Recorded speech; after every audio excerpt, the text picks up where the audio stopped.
Hello everyone. Now we are going to study about cloud computing reference model. ये जो topic है मेरे एक सब्सक्राइबर स्टूडेंट की तरफ से दिया गया है और कल ही उनकी एग्ज़ाम है और टॉपिक एग्ज़ाम के हिसाब से काफ़ी इम्पोर्टेंट है।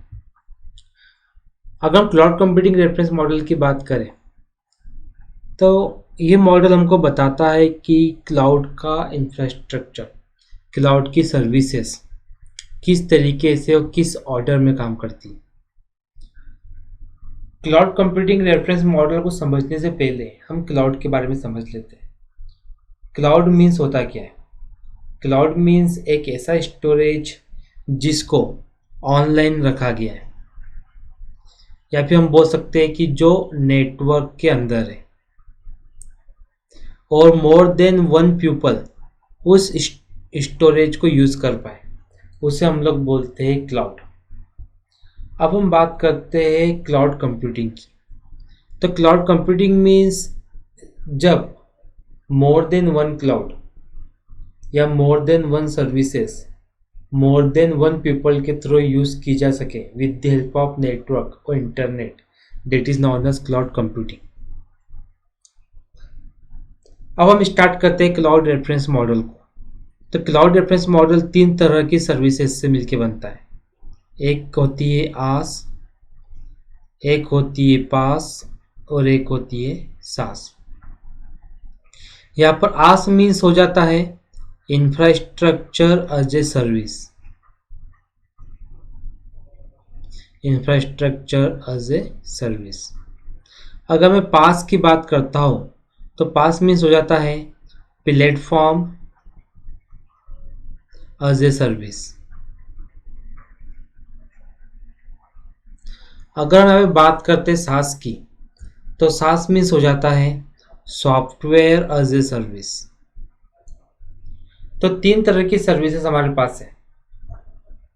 अब इंफ्रास्ट्रक्चर एज ए सर्विस की यदि हम लोग बात करें तो इंफ्रास्ट्रक्चर सर्विस मीन्स क्या हो जाता है? एक तरह का स्टोरेज, बट कैसा स्टोरेज है ये? फिजिकल। या फिर हम लोग बोल सकते हैं कंप्यूटर्स, या फिर हम लोग बोल सकते हैं सर्वर्स, या फिर बोलिए हार्ड डिस्क, रैम, नेटवर्किंग, लैन। तो ये सारी चीज़ें किसके अंदर आ जाती है? इंफ्रास्ट्रक्चर एज ए सर्विस के अंदर।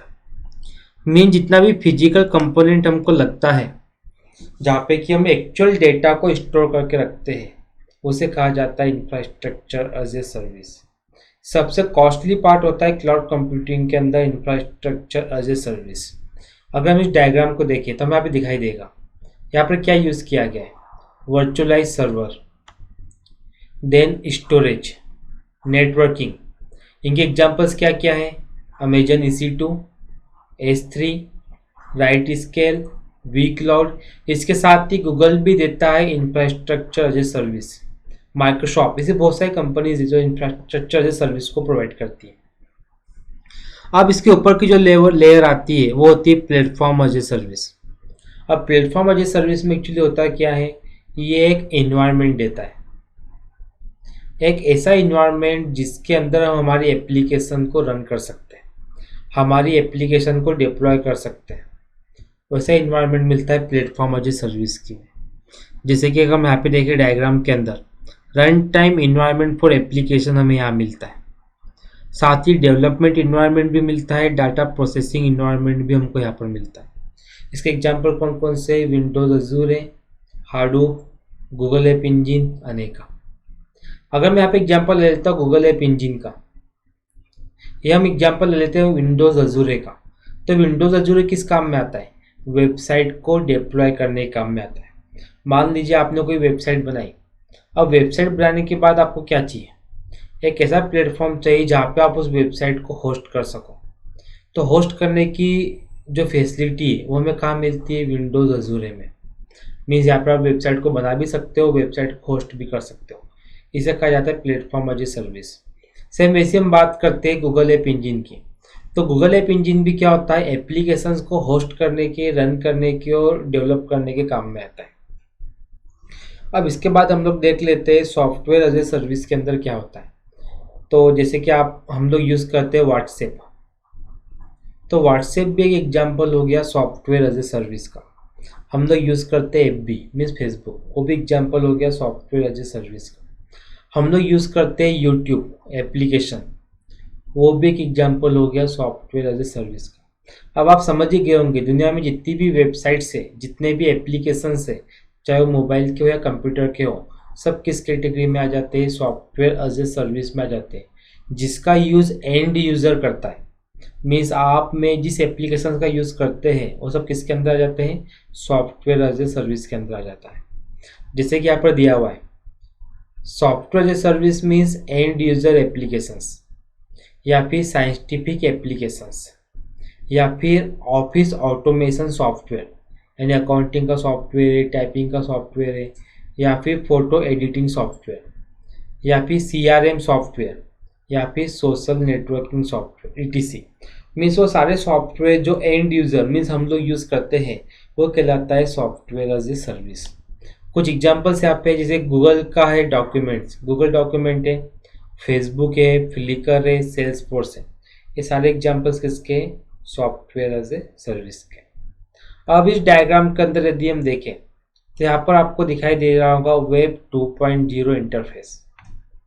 तो क्लाउड रेफरेंस मॉडल के अंदर वेब 2.0 इंटरफेस क्या बताता है, ये बताता है कि AC नेटवर्किंग, यानी वो इंटरनेट जिसके अंदर यूज़र अपनी तरफ से भी योगदान दे सकता है। योगदान देने से हम मतलब है यूज़र ने कोई कमेंट भेजी, जैसे आप फेसबुक पे देखते होंगे, हम फेसबुक पे कमेंट दे पाते हैं क्योंकि ये किसके थ्रू हुआ है, वेब 2.0 इंटरफेस के थ्रू। विकीपीडिया में अपनी तरफ से आर्टिकल लिख सकते हैं, ओके। किसने कोई कंटेंट पुट किया है तो उस कंटेंट में चेंजेस करने की परमिशन एंड यूजर को भी मिल जाती है। यूट्यूब पे आप वीडियो अपलोड कर पाते हैं, यूट्यूब से वीडियो को डिलीट कर पाते हैं यदि वो आपके हो तो।